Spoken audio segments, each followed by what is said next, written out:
All right, everybody. Different kind of victory horns tonight because the incomparable and incredible E. Casey Leiden is not with us. He's in L.A. He's at BKFC Knucklemania 4, which we're getting ready to watch in a little bit. Before that happens, the main card is just about to start. We're going to talk about what just happened at the world's most famous Apex in Las Vegas, Nevada. Yes, UFC Vegas 91 just wrapped up. And wrapped up in a big way. Alex Perez gets his first win in almost 4 years. He knocks out Matheus Nicolau in the second round. Before that, Bogdan Guskov just continues his surge up the UFC's light heavyweight division, finishing Ryan Spann. And we're here to talk about all that and much more. And boy, oh boy, do I have a crew with me. First, let us say hello to the man just dancing away. Oh, you didn't want to show off your sweet, sweet dance moves, Jed Meshew? Where'd the music go, Mike? Where did the music go? Yeah, well, I'm not going to dance to no music. I'm not a crazy person. I'm just a regular dude who's here to tell you 2.5 farts was too generous, Mike.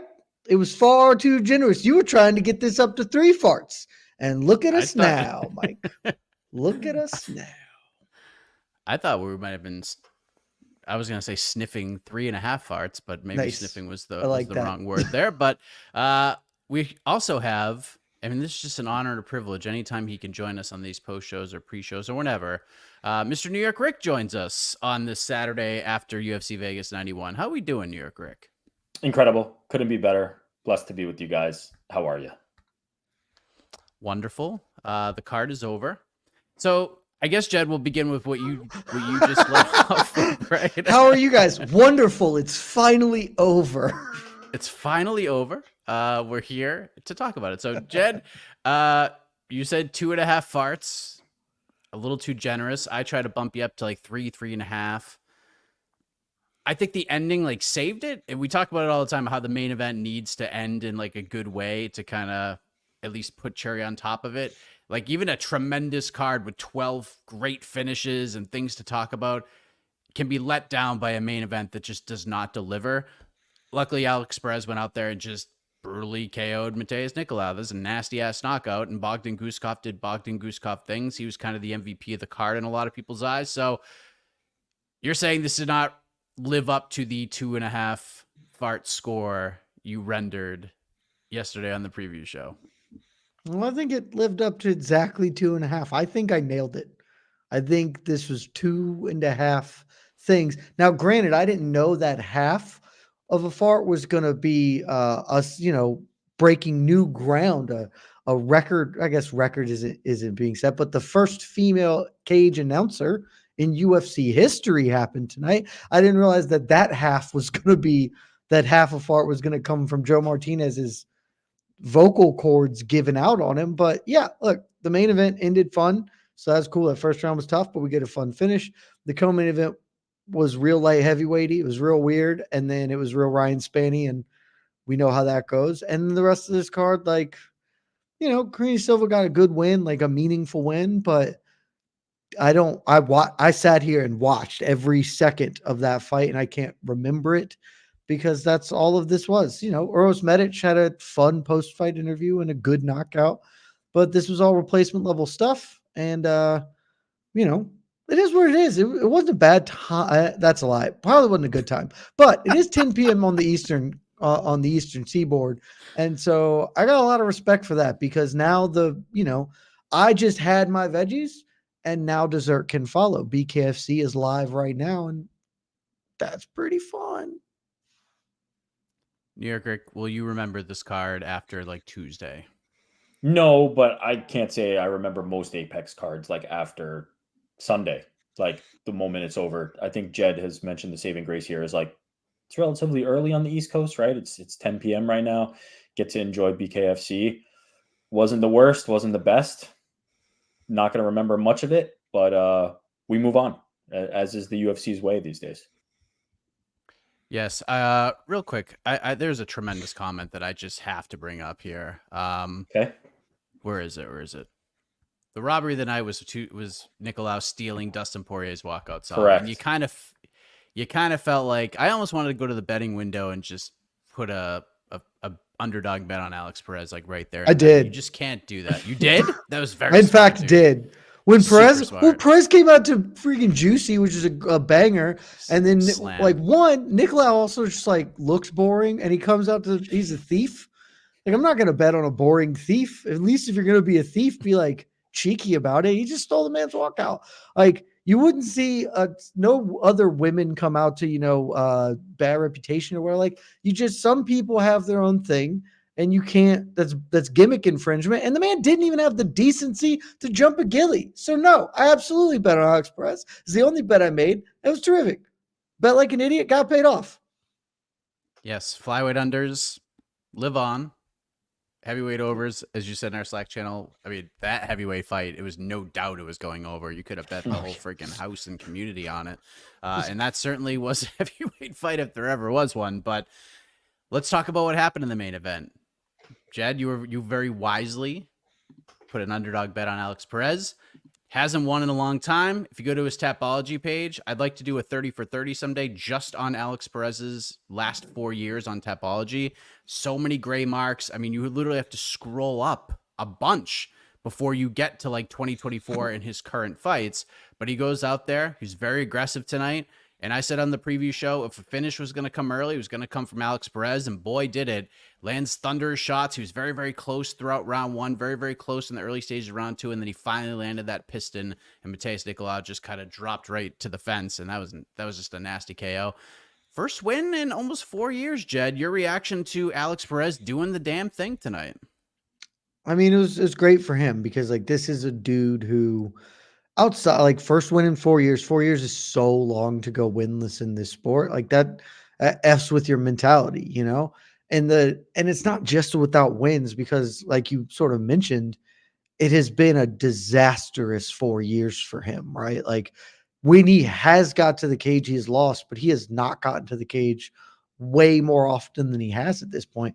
A lot of that is, his own fault. He missed weight, injuries, a lot of things that were to some extent in his control, but some of that also wasn't in his control and just kind of everything has been working against him. And, even this wasn't optimal. He steps in on short notice himself. He steps up and is like, hey, that's risky. That is a risk to take on when you're already 3 losses in the hole. We talked in the pre-fight Q&A in the preview show. Maybe he gets walk-in papers if he loses. He's still, a top 15 ranked guy, but 4 in a row and having a history of issues with showing up on fight night, that can get you cut. So he may have been fighting for his job and he goes out there and has, his literal best performance in years and kind of reinvigorates himself. I haven't seen bonuses. I would be absolutely stunned if he is not one of the bonuses. Feels like it's just a guarantee that him and Eros Medic get bonuses tonight. And maybe they do like a quad bonus thing or whatever. But, it's a great night at the office for him, gets him back. There was some talk of him pre-fight and stuff. This gets him back in the title conversation. It's not entirely untrue just because of the lay of the land at flyweight, but realistically, no, he's still a couple of wins away. But this does keep him relevant and maybe lets him pick a better fight for his next venture as opposed to just kind of being forced to fall on whatever grenade the UFC lobs at him. So great performance, great win. Happy for him. Yeah. Spoiler alert for on to the next one tomorrow. He's going to fight the Tetsuro Taira Josh Van winner. Like that's where he is going next, even after a win over Matheus Nicolau. Like I think he was fighting for his job all in all. And this is what happens now. Like you beat Matheus Nicolau. That's great. You've lost 3 in a row. You haven't won in almost 4 years. And I know some of the commentators were saying like, oh, maybe he got himself a title shot with this one. I think they're absolutely insane with Muhammad Okhaev and the conversation we were having heading in. But New York Rick, Alex Perez does it. I mean, he probably saved his job tonight, and that was sensational. And one thing he said that I completely agree with, and it's different when he says it compared to like when Volkanovski says it. Not a lot of people believed he was going to win this fight, and he went in there and did it. Yeah, against the game incredible opponent, he needed this desperately. I think we've all kind of recognized and touched on this. It was required. This was a must-win, for lack of a more artful term. And he did it in impressive fashion. I obviously disagree with the idea that he's jumping into any kind of title conversation just because of how rough and rocky the last couple of years have been.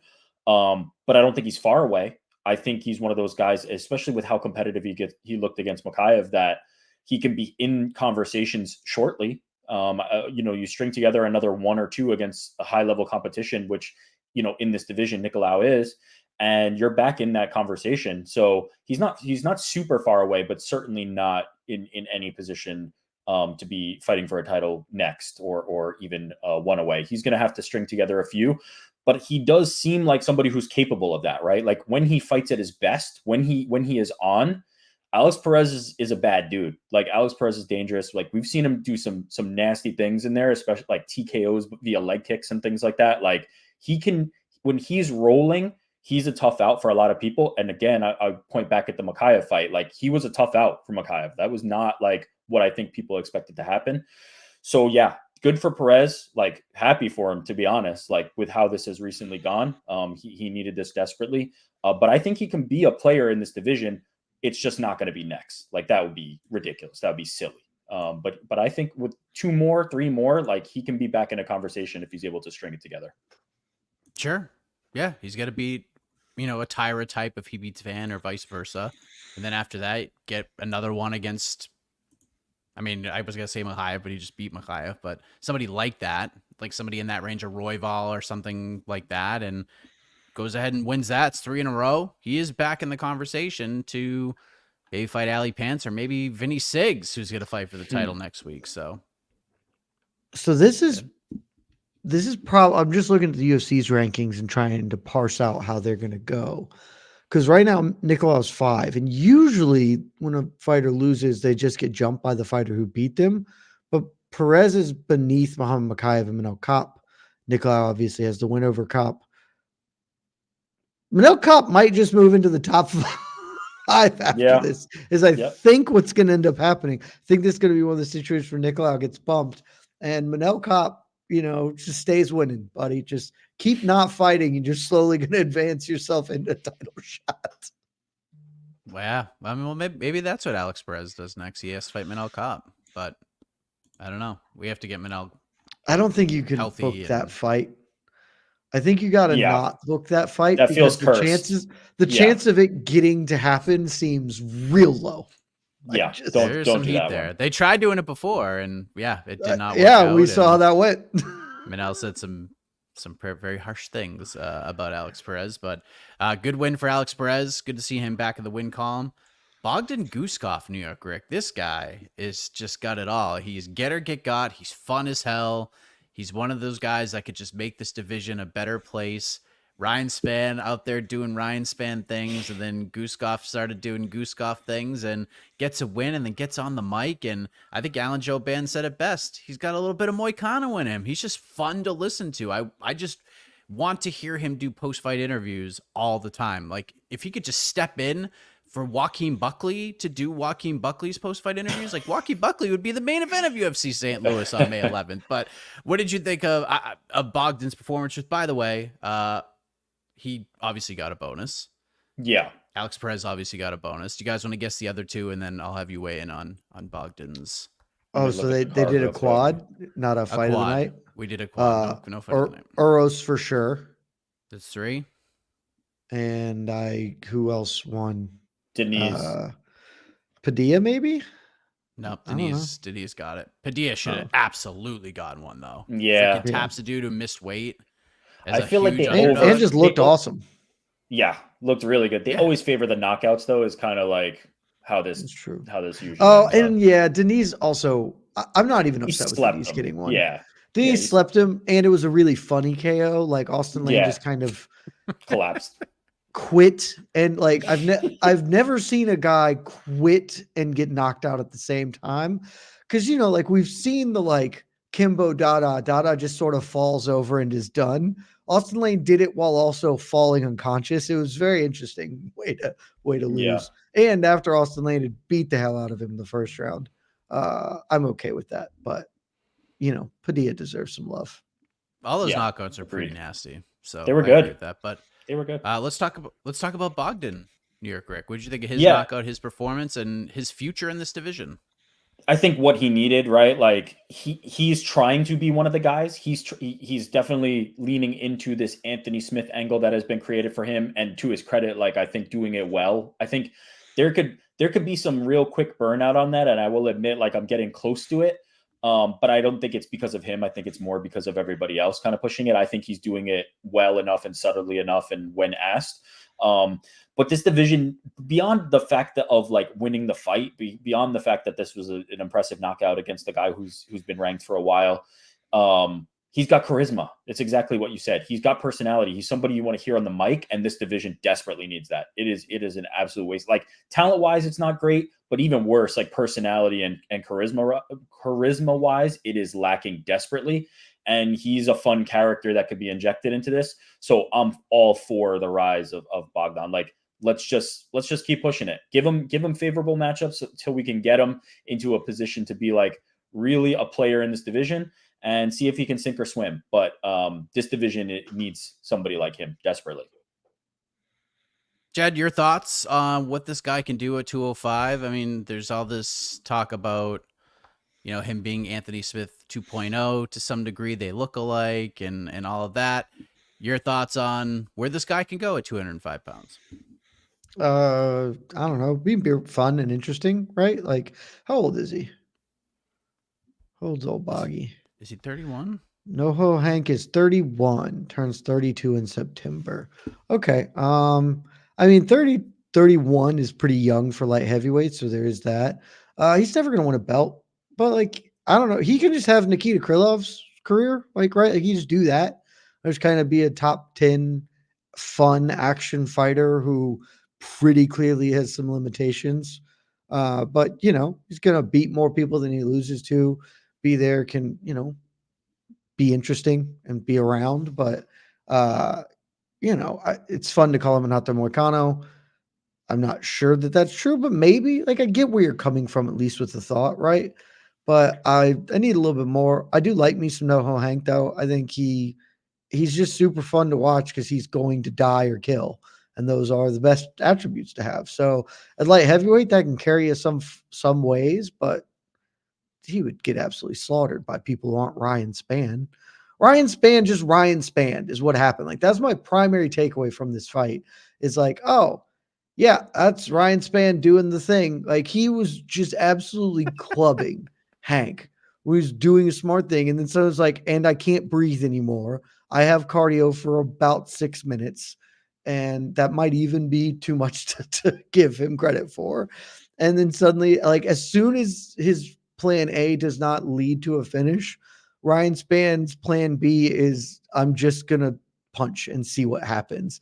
That's not a particularly good plan, frankly, and super not a good plan when your opponent's only real way to win is by brawling with you. So Ryan Spann continues to be the biggest disappointment at 205. He hooked me. He sold me when he said he was taking MMA seriously in training and that he was going to be real good now.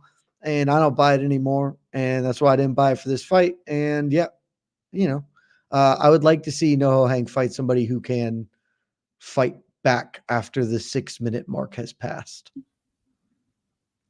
Let me ask you this, Jed. Who has let you down more over the last 3 years? Ryan Spann or Jake Mathews? Ryan Spann has. I mean, because since I believed in Ryan Spann, he has not won. Jake Mathews has at least won, though not. I mean, the true answer is, and this is not just me, this is me and Shaheen on Mackenzie Dern Island. She will forever be the disappointment because at least Ryan Spann has the decency when he falls apart and loses for us. He does it in such a way that I no longer believe in him. Mackenzie Dern loses in a way where I'm like, if she could just, like, it's there. You can see you can see it. She's right at the door. She just can't walk through it. And so I can't give up on the dream for Mackenzie Dern. Ryan Spann, the dream is dead. I let the dream go. And,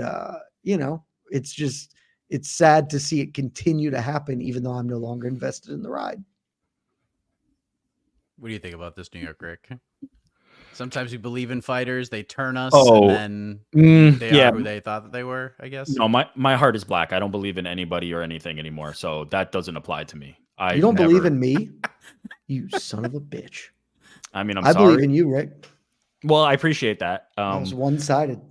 I Even think though it's more you tried to kill UFC 300, I still believe in you. I think it's more of I think if it's more of a mentality of I believe in everybody and nobody, will you accept that? Like more of like a encompassing kind of like I believe in you as much as I believe in everybody and nobody at the same time. So hopefully you can accept that. I don't accept that.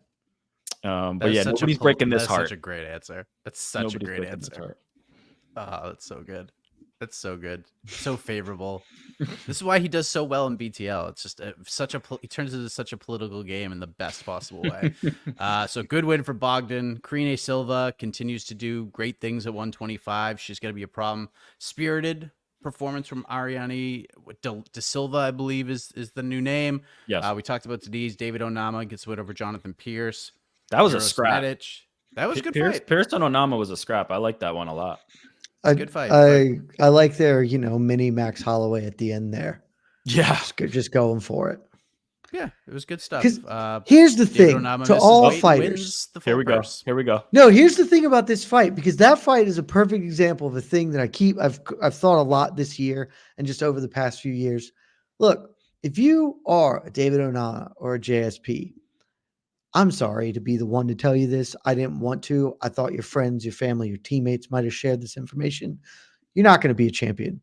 You just ain't. It's not in the cards for you. You don't have the makeup. You can still be a professional fighter. That is a career you can choose to do. But if you're going to be one of those, be a Grizzly.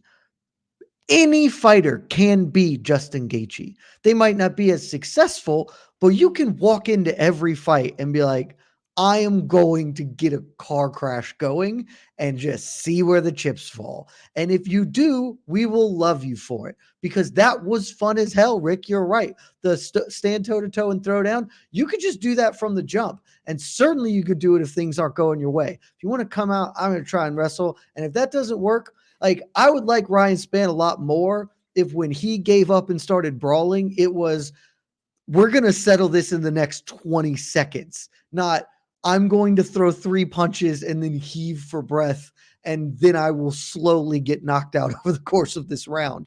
Just know when you're at your limit. Be like Korean Zombie. Korean Zombie Max Holloway. That's like one of my favorite retirement fights of all time, despite it being slightly sad, because Zombie just stared at Max at the third round after the second round, was like, I'm done. I got nothing left. Moonshot. We're going to solve this question in the next 10 seconds, whichever way it goes. Be that guy more. Be like JSP and David Onama. It's so much fun. I support this movement. I will say what happens sometimes is some people try that, and then the other fighter is so thrown off that they're not willing to engage, and they kind of do this weird, like defensive, like point fighting weird thing where they're trying to stay away from it. But I support this fully. But I will say that happens sometimes. Call those people cowards. Call them cowards and bucket them like chickens and draw them into anarchy. Like, just be that. It's just so much. Like, that was definitely one of the highlights of the evening until the last two fights. And it was just like, oh, because these two dudes kind of just threw caution to the wind and said, F it. Let's try and get a bonus. Didn't work. It was fun. Yeah. Got a feel for Jonathan Pierce a little bit. This guy, a year ago was supposed to fight Bryce Mitchell in like a top 10 fight, and then tears his ACL getting ready, and then he has to come back, fights Jordan Brito, gets ninja choked, and then fights David Onama, who misses weight. And let's be honest, guys, like I think this is something I can say fairly. David Onama probably there's a really good chance David Onama cost Jonathan Pierce an extra $50,000 by missing weight, because that was the best fight of the card. Yeah, that was definitely the best fight of the card, and Onama, by missing weight, disqualified. You think so? The bonus. So you think that's why? You think they would have gone just with the fight of the night versus doing quad bonuses? Because I don't know. Like, all the bonuses made sense. If Onama made weight, they might have done it. But yeah, I mean, they might have. I'm not sure, but it did take that off the table completely. I'm still not sure. They might still have gone, because the KOs were all cool. Like, they were fun. Yeah. But again, when you're a beginning or like second tier contracted UFC fighter and you miss weight, it means nothing. It literally means nothing, because 20% of your purse is shit But if you go in there and win the fight, then like it doesn't even matter. It almost like washes itself out. So conversely, it could actually be an advantage, right? We've seen this before. Yeah. I mean, Ryan Garcia is out here like flaunting it in everybody's face. Like, I didn't try to cut too hard. I wanted an advantage, but like, it's an advantage. If you didn't have to suffer those last pounds that your opponent did, it's an advantage. And we're seeing it more and more where it seems like the weight misses are not maybe the frequency might be the same, but we're seeing these drastic weight misses where like it seems like the person is just not trying to get down to weight. So not only can it not matter, it might even be an actual advantage in a lot of these scenarios where the fighter just didn't have to suffer. So yeah, it's not great, honestly. Yeah, the last 3 years, the guys missing weight won most of the fights. I know this year's like there's been a little bit of a turn, and even the broadcast was talking about it. But you got to lose a point if you miss weight. Like that shit. Like you got to make it hurt. 20%. What was it that nothing? What was it that Adesanya asked Dana in the cage for one time? He was like 90% or something. 90%. He was like 90% 80, fine. 80 or 90% of the fine. I mean, it's not crazy. I don't hate it. Like, but I just think like you should lose a point. You should lose a point. Like, let's impact the fight. Like, Nope. David Onama would have made weight if he Fight knew he was doesn't going to lose happen. a point heading in. I think you Just cancel cancel it? fights. I think the fighter who makes weight gets their paycheck. Fighter who doesn't, fights canceled, don't book. I'm okay with that too, actually. It's like that's really the only way to adequately handle it. Because otherwise, yeah, people will just make the economic calculation of it's worth 20% to not lose. Because like shit, man, I know 100% if I'm cutting this like weight, I'm like, man, this sucks. This is just miserable. And you're like in the depths of that just garbage. And you're like, okay, if I just stop now, I'll lose some money, but I get to stop now. I'll take that option. I will make less weight if I stop now. It's like, it's just how it's going to be. So it's like, yeah, no, you don't get to fight and you don't make the money. And like, that will be harsh and it will suck. But I'm done coddling fighters. Like, sign up for weights you can make and make them. At this level, that's what's going to happen, right? You see the rare occasion where like somebody like Wonder Boy, where there's too much on the line, where he's like, no, how about I don't take the fight? But those are rare. Those are infrequent. Like when you're JSP, you need this fight. You have to take this fight. So Onama's in no real danger. Yeah. All those I would just say ideas policy are is not bad. fight doesn't happen if you can't make weight. Yep. Urasmedic, good win. Victor Henry, good win. He looked great. Yeah. Austin Hubbard, Michael Figlak might have been the best made fight on a prelim card ever in terms of like styles blending. Because that could have been like that could have been a 30-30 fight. It was so friggin' close. They were so evenly matched. There was like, I mean, I don't even know what tangible sort of criteria criteria or measurements to use. That's how close these 3 rounds were. It was really compelling to watch. I almost scored round one of the main event a 10-10 in the live blog. I was really close to doing it. Yeah, because there was a lot of that tonight. Yeah, like there was just a lot of, like we should score more 10-10s. The rules really don't almost ever allow you to score 10-10s, which is garbage as well. But like there's a lot of competitive stuff happening. Decision wins for Dontel Mays, Ketlin Souza, Mahashate got a split decision win that a lot of people didn't really agree with. Ivana Petrovic probably ends Liang Na's UFC run, but shout out to Liang Na. She just tells the judges, go get a hot dog, go get a beer. There's no chance you're going to be needed for any of these fights. Be like Liang Na. Yeah, fighters, be like Liang Na. Just go 2 rounds and then just be done with it. She is the author of her own fate, one way or the other. That's who you should be. I mean, it has been one way, that's for sure. Yep. You know? And shout out to Chris Taco Padilla getting it done. Yeah. That was California MMA.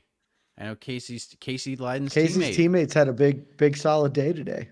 Yes. Chris Padilla, Victor Henry, all getting some victories. Good stuff. 2 things I want to touch on real quick before we go to the peeps. And we're only going to take a couple of questions from the peeps because Knucklemania is on and we got some shit to do. I'm not going to lie to you. So 2 big storylines. New York Rick, I will begin with you. We had some cage announcer madness going on because all of a sudden Joe Martinez is doing his thing, and then Karine Silva and Ariane De Silva end their fight, and all of a sudden John Gooden, I don't remember the exact terminology, said something about Joe Martinez being on the shakes or the whatever the hell it was. And Charlie Arnold announces the winner of the fight. And we're just thinking maybe he took a bathroom break or something. And then the co-main event begins between Bogdan Guskov and Ryan Spann. They both come to the octagon. Charlie Arnold does the introductions for them as well. Does a damn good job too. Like, especially to be thrust in that, like, immediately. That was pretty damn good. I was impressed. She might actually be a better cage announcer than anything else she does. Like, that was super impressive. I was blown away by it.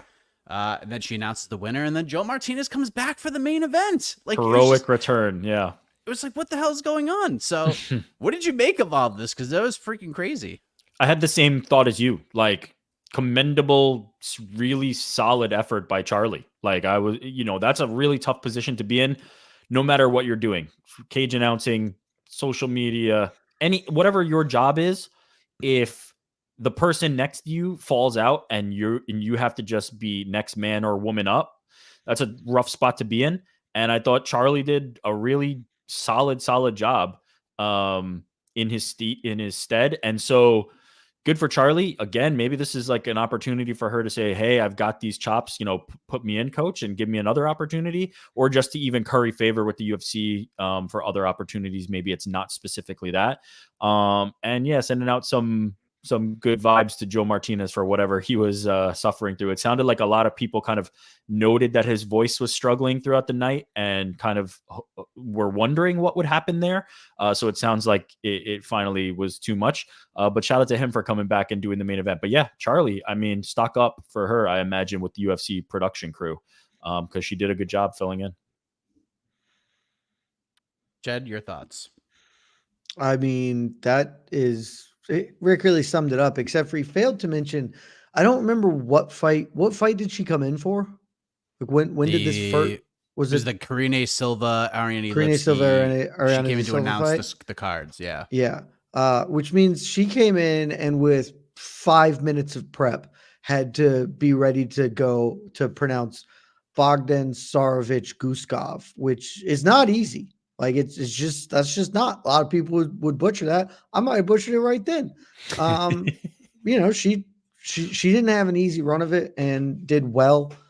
Honestly, I kind of wish they'd have just left her. It was a little odd to have Joe Martinez come back because it's just a weird situation. I like Joseph Martinez. I think that he should honestly supplant Buffer, as I don't care for Buffer much. But I can't deal with him asking Las Vegas if it's ready. Las Vegas cannot make noise because there are 4 people in an empty gymnasium.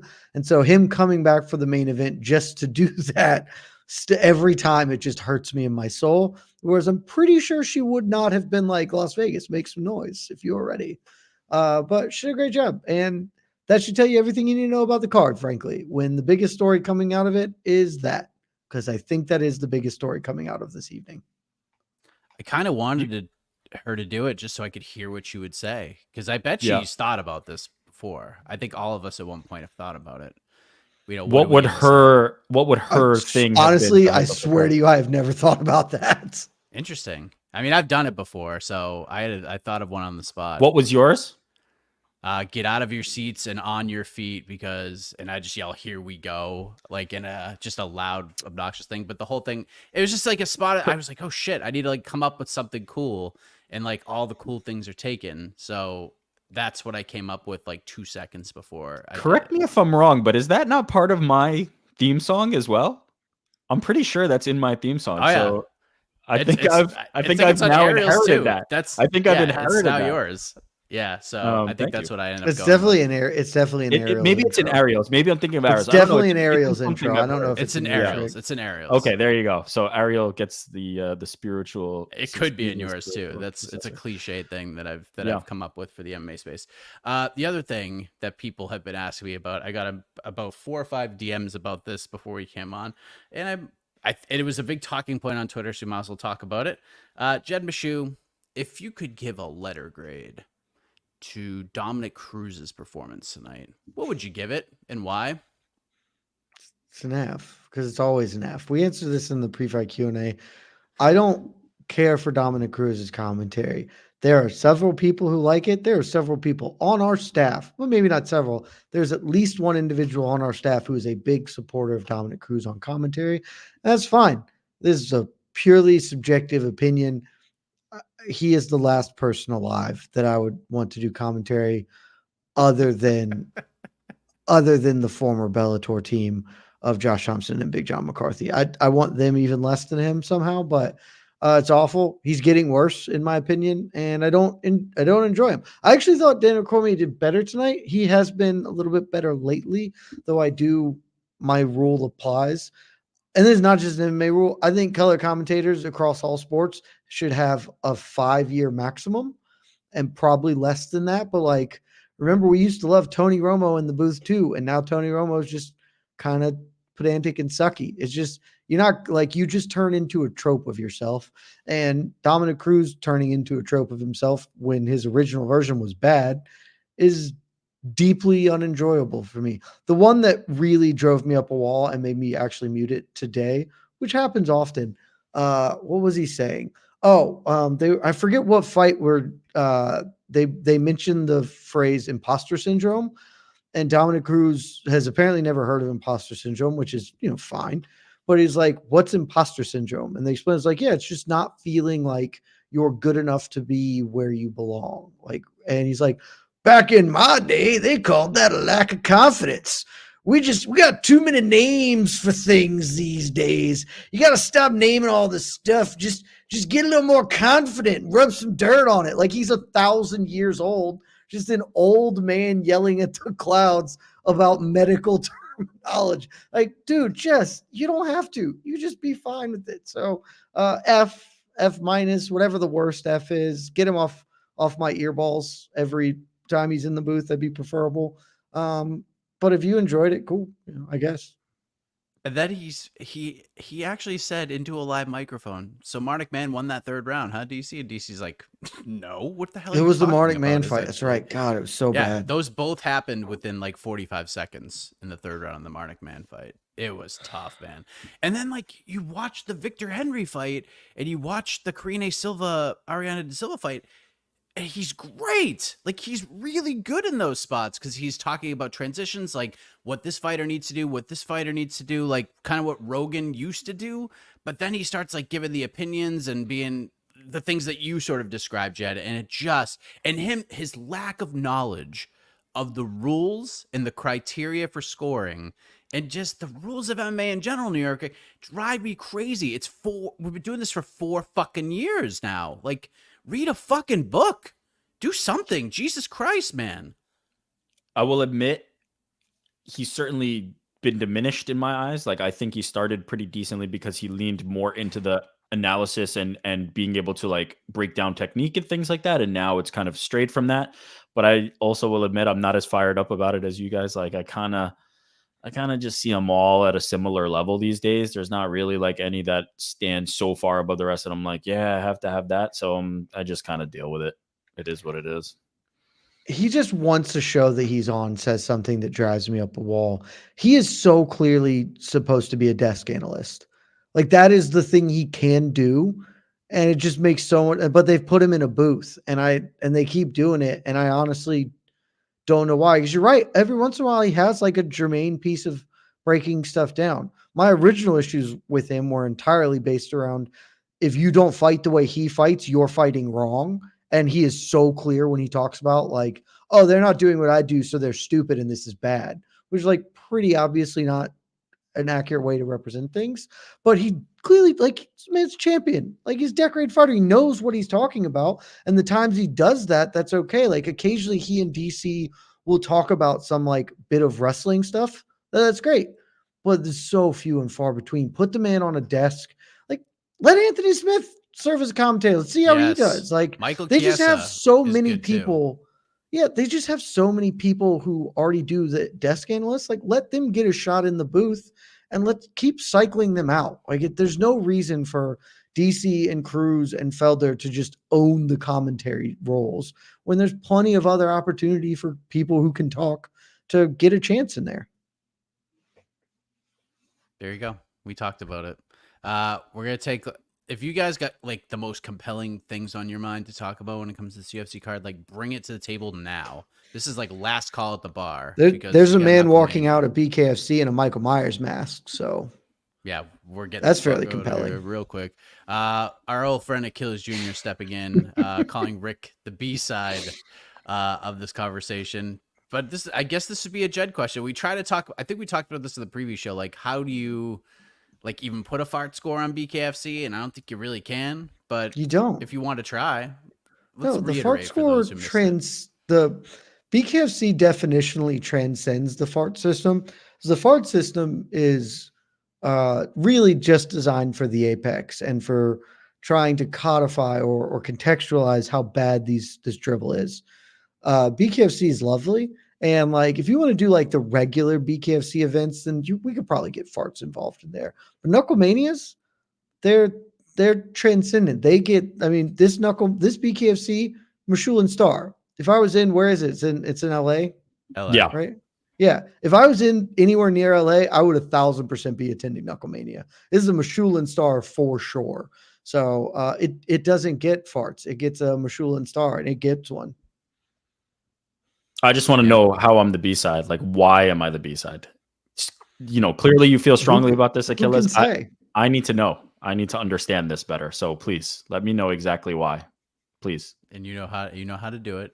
Just do it very, very quickly. Super chat in. And give us your money, and you can do it. Give us your money. I could get a coffee tomorrow. That people think I have to really use the money to get Dunkin'. They think it goes directly to your like Starbucks card and reloads right it. Yeah. I mean, oh, sorry, yeah, Dunkin', right? Dunkin', not Starbucks. Oh yeah, we're a Dunkin' household here. Yeah. This BKFC ring is full of ads. Like they are running out of real estate to put sponsorships on in the BKFC. UFC is looking pretty similar. They'll be there soon. Oh yeah, dude, it's gonna be insane. Like the walkout ramp, like everything, or the aisle, it'll be ads everywhere. I guess we'll end here. Conor McGregor teasing a big announcement during Knucklemania. Who wants to take a guess? Anybody have an idea? Any thoughts? Predictions? I mean, yes, but I don't know if we're supposed to say it. This to me feels more like him kind of like doing like a sponsorship proper 12v, you know, forged stout kind of thing, but I don't know what it would be. 1,000%. Yeah. So Thing already sponsors BKFC. Isn't Proper 12 already a partner with them? I think it's just like extent? event to event, you know, they kind of like do it, but maybe there's like a larger. So Forged Irish Stout is because it's on the canvas right now. Like I'm looking at the ad right now, but Feldman at the presser was like, shout out for Proper 12 and stuff. And I honestly, I don't know if Forged Irish Stout and Proper 12 exist under the same, like I know they're both McGregor things, but I don't know if they are the same corporate entity or separate corporate entities.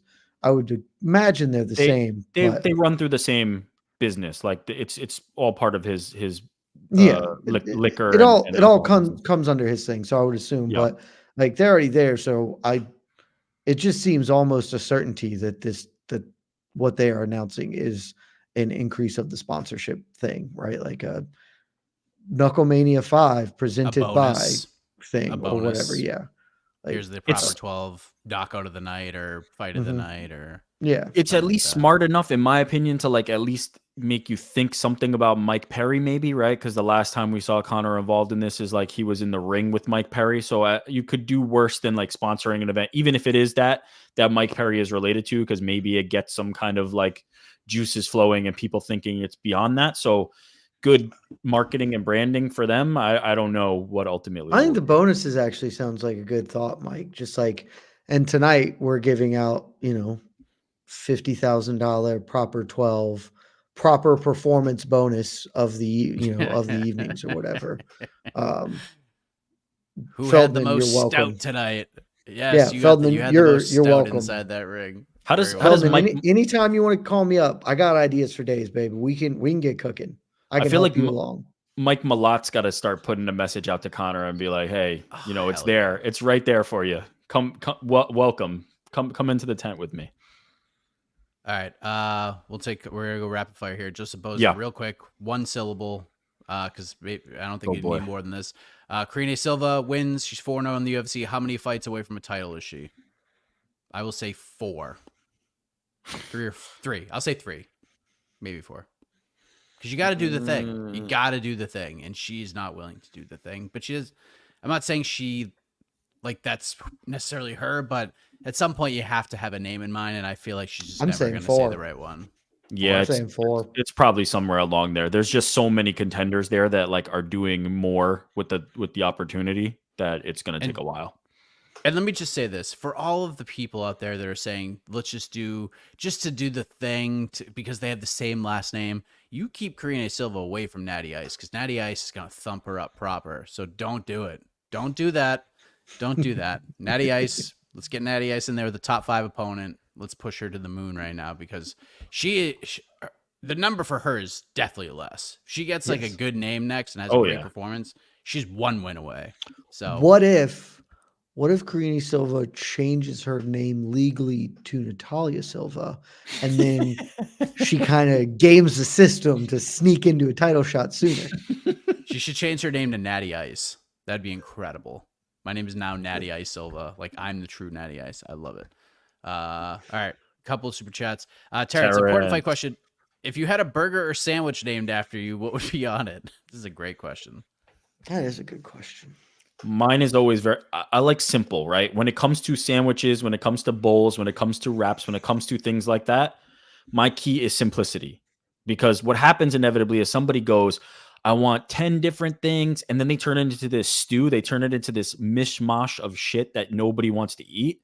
So mine would probably be just a simple patty, right? Like a real nice, like Angus beef patty.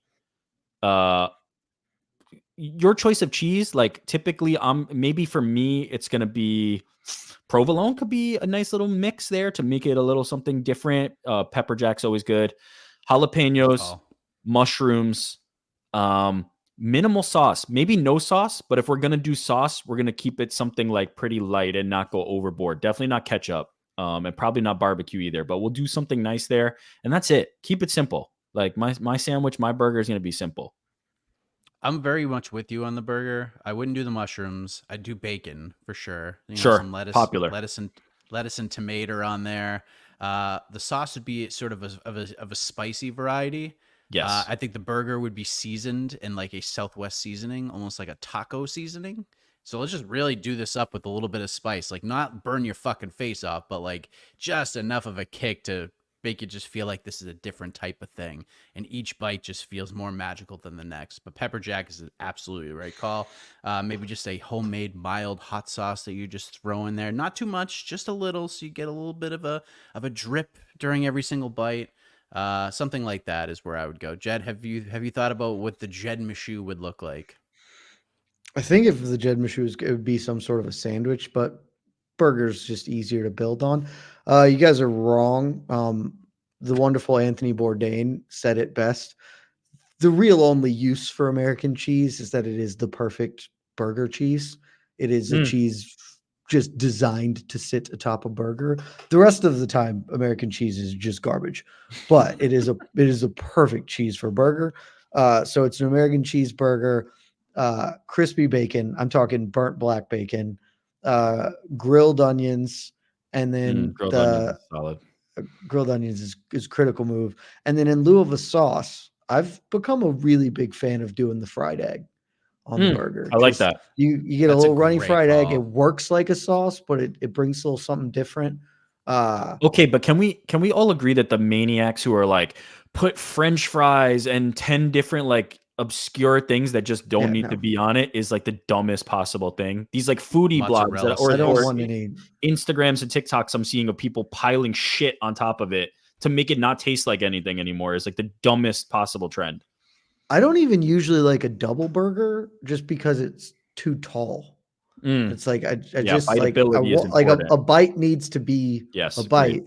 And like for a lot of places, a double cheeseburger kind of doesn't work in that regard. Place like In-N-Out or whatever, it's fine. But yeah, that would be the case. If I was going a burger, that's kind of my ideal cheeseburger, which I also think is the perfect meal. I think there's very few things better than a cheeseburger in the whole wide world. Like a really good cheeseburger. Yeah. It just Depends on the gets time you. of night. That Yeah. 3 a.m. cheeseburger, that hits. That's different. Oh, yeah. That's a money move. I'm not gonna lie. I had some In-N-Out after the UFC 300 watch party. It was just incredible. Like, it was just incredible. It just needed to happen after talking for 7.5 hours and then doing a post-fight show till 5 a.m. Just walk right across the street. Boom. Get it all taken care of. Killa says, for your McDonald's coffee. That's why you're the B-side. Rick, he didn't want to finish that sentence. He didn't want to anyways, finish. Of course he didn't. He's a coward. It We could know be that. anything. Achilles He Jr. could be- is an absolute Rick, you're coward, just the and he's a best. gambler. I am the Rick, best. you're just the best. Yes. Fill true. in the blank. Yes. You are his. Yes, you are the best. Which BKFC fight are we looking most forward to? I think it's pretty obvious. Honestly, it's not. The main Oh. is down. I got sold. Lorenzo Hunt and Mick Terrell at the presser sold me, man. I Dude. can't. I haven't stopped thinking about just that's the funniest thing I've seen all month. Lorenzo This is Hunt is so- must watch press. Like, I don't know, like the fights are good. Like Lorenzo Hunt is very much the guy that you described earlier in terms of like, I'm just gonna go out there and slug with people. Like, he does that. Like when he's got nothing left, he's trying to kill somebody before he gets got. But press conference wise, like just talking on the mic wise, Lorenzo Hunt might be the best in the business. Like he's a master. He He's should kind be of like so a hidden much more gem. famous than he is. Agreed. Should be I'm so going- much more famous. I am interviewing him next week if he wins tonight. Like, we're gonna do something. Even if we do a live show and like people can come in and like just ask him questions, I think that'd be the best Q&A of all time. You know what's so what I really love about him, what's so great about him, like certainly he's like a little bit outlandish and over the top, like he's doing like a character, certainly like the mink code and just talking about what he's saying. Good. But he's also like he's sharp and he's got a mind for the business. It's not just like the like bluster, it's not just the performative stuff. They showed the scene before the press conference started where he's sitting in Mick Terrell's spot and being like, I'm on the A side, I'm not moving. And they're trying to convince him, and he's sitting there and he's meme mugging. And at a certain point, he gets up because he has to get up because Dave Feldman's like, we're not going to pay you, and the press conference has to start. And he has enough sense to like let the show go on. But for that moment, he's commanding it, and then he relents and goes and does it. I'm a huge Lorenzo Hunt fan. Like, this dude is just smashing it every time he's on my screen. It was just so. Shout out to him. Every part of it was good. The fit, the fur vest, because it's not a coat, because he's wearing like a hoodie, was just like That's a right. fur vest with the belt, but the hoodie's also like drawn up around his neck, so it's just like it's encompassing his face, and he's screaming about he's the A side, like I'm not the B side. I've got more fights than everybody up here combined. He called them bums. I don't know why I'm not the face. He said next to me is bums who have like 2 BKFC fights. Yeah. He's just calling them bums. It was great. I don't know why you sat me over here with the bums. I have more fights than everyone here combined. Amazing. Mike Perry shouldn't be the face of this. And then Mick Terrell, God love him. I don't know if he just didn't know what was happening, He didn't but know. he brings the measuring measure. tape out Yeah. for tape measure out for a gimmick. I don't think he's 6 foot. And immediately Lorenzo Hunt's like, if you want to measure something, and it's just an unbelievable bit. So good. To Just his so- credit, Mike Perry also had some great comedic timing Mike- on that to be like, Mike let me Perry jump jumped on in this. brilliantly right there. And then Lorenzo Hunt just being like, look, you got to survive. Like, y'all don't know where I'm from. And you got to be able to see these things. And that man is covered in not neo-Nazi tattoos. And Mick Terrell just looks, I have a Star of David tattooed on my stomach. And he stands up and shows him. It's the best. That press conference was unbelievably fun. You're right. All That's I the care fight. about is watching the co-main event now. That's the That might fight. be it, You're yeah. right. You That got might it. be You're right. They sold I me. gotta It's tell like you. one of the very few times that a press conference has ever shifted my focus towards one, and they absolutely did. I gotta watch that fight. You got me. You're right. We were talking on Heck of a Morning yesterday about like going to UFC events live, and I'm kind of with Ariel on this. Like, I think every fan needs to go once, and then you're just like, okay, I've got it. BKFC is the NHL of combat sports, where Oh, it is okay, so much better. going live than it And is watching it on TV. do you think a lot of that has to do with the ring? Because I feel like the ring matters a significant amount.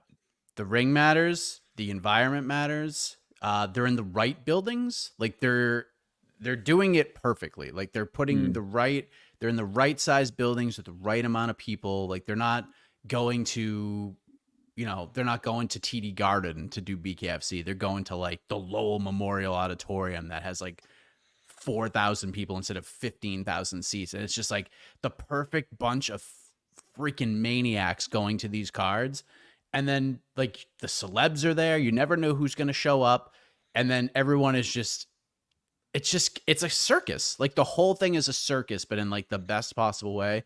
I'm telling you, especially like these bigger events, you got to go. If you're a fan, you have to go. I will Super see one underrated. before I'm out. Yeah, super underrated. Your point about not going to venues that are too big. When you start going to these venues because you want the prestige of like, we did this arena and it's 3/4 empty, you're adult. You're a bad promoter. You're adult. Seriously. And to your point, BKFC being like, these are the perfect venues for our scale, and we're going to have it feel like a zoo in here and a madhouse is the absolute perfect thing that you need to be doing. And too many 1,000%. promoters don't take that cue. Shout out to Feldman and BKFC because that's the way to do it. Yep. And now we're apropos of nothing, shout out to Game Bread. They're out there just promoting they need to go. reasonable venues for themselves, doing great. I've said this a million times. They need to go to like the ECW arena. Like those are the places they need to go. Like 1,200 people, like just that's it. Like the ravenous of the ravenous, and just slowly grow. Oh, and, like, Alex never Brooker. do an arena. Oh, something. Alex happening. Brooker in the comments says could have gone tonight, but I'd only be going for Perry. Missed opportunity, brother. Dude, you blew it. You fucking blew it. This is for sure a Mashul and Star thing, man. Dude, I just went on Twitter and scrolled for 5 seconds. There's already like 19 fights in the crowd. Like there's fights in the crowd in like every other video that I'm scrolling through. Like that's the shit that you're missing. You never know. They're like the one I covered, the Paige Van Zandt Rachel Ostovich card. That was a Knuckle Mania too, right? That was just a regular BKFC. Oh, really? Okay. It was incredible. Like it was a really fun card, and there's some really good fights on it. Some really good storylines. The press conference is unreal. They had like influencers who were like fighting each other and talking shit. The press conference, like all of it was so great. But Alex, yeah, you totally screwed up, man. You totally. Honestly, it's not too late. Isn't this card ending in like 6 hours from now? Just go. Yeah. I mean, I have to know what we have to go. I would love to know why you did like ultimately chose not to go, and if your reason is I'd only be going for Mike Perry, then that's a terrible reason. But if it's if you were only going for Mike Perry, you should have watched the presser because you'd be going for Lorenzo Hunt too. if it's like oh my fiance was gonna leave me if I went to the card, like that's a different reason. No, it's still in play for me at that point. I think you still have some decisions to make. The next time BKFC is anywhere near me geographically, I am 100% going. Yeah, we should both go, Jed. Like we should go. I mean, yes. The next time one's around, I'm like all the way in. After you went that first time and we're talking about it, I was like, man, it just seems unbelievably fun. So. And that was in Tampa, and that's one we could both go to very easily. They need to go back to the Tampa Fairgrounds, is where Paige Van Zandt fought at the freaking Tampa Fairgrounds. She didn't fight in the big arena. She didn't fight in the football stadium. She fought at the fairgrounds, and it was electric in the fairgrounds. It was the coolest thing ever. Unbelievable. All right, we got to go. Let's enjoy the electricity of Knucklemania 4 together, ladies and gentlemen. Enjoy the card. Follow along on MMAfighting.com. For Rick, for Jed, I am Mike Heck. We'll be back talking more UFC tomorrow on to the next one, myself and AK. And we'll be getting ready for another UFC pay-per-view. It's happening, guys. UFC 301. Can Vinny Siggs become the flyweight champion of the world, or where? No. Or where Alexander? I think I'm picking him. I've decided I'm picking him. I'm very close after watching What are you? a lot of fights. Christ almighty. Because just think about him as Vincenzo Urseg and you'll pick him too. You're still hung up on him being Steve. He's not Steve. We did a rebrand. This new brand can't be defeated. If he was Lorenzo Hunt, I'd buy it. He's not Lorenzo Hunt, so unfortunately, no, he's Vincenzo Urseg. No, If Lorenzo Hunt was managing him, I'd buy it. Oh my God, that's a terrific idea. Picking we up can exit people on to that, manage. Yeah, that'd be But good. like, just as we leave, everyone start thinking about Lorenzo Hunt, fighter manager. Whew. Oh, I love it. I love it. Lorenzo Hunt and Fight Circus. Let's connect those two. I mean, make maybe that's magic. Conor's announcement. He got the two entities together, and they're going to do a super God. event. Oh, I will go. That wherever it is, put it on the fucking moon. I'll be there. Is there a chance this McGregor announcement is actually something? Because for some reason, I'm like, maybe it's something. No, it's definitely I mean, just a. It feels like a sponsorship thing. I but think don't it's know. like I honestly think Mike nailed it with it's the post-fight proper bonus or whatever. Yeah. Well, we'll find out what Look that at is, Lorenzo everybody. Hunt Enjoy rocking an Knucklemania. OnlyFans tank top and getting interviewed Yes. before the fight. What he does. As Jed man. said, hope you enjoyed your leafy greens. Time to get yourself a hot fudge sundae with Knucklemania 4, everybody. Appreciate you watching. You're all the best. Good night, everybody. And we love you. We really do. We really do.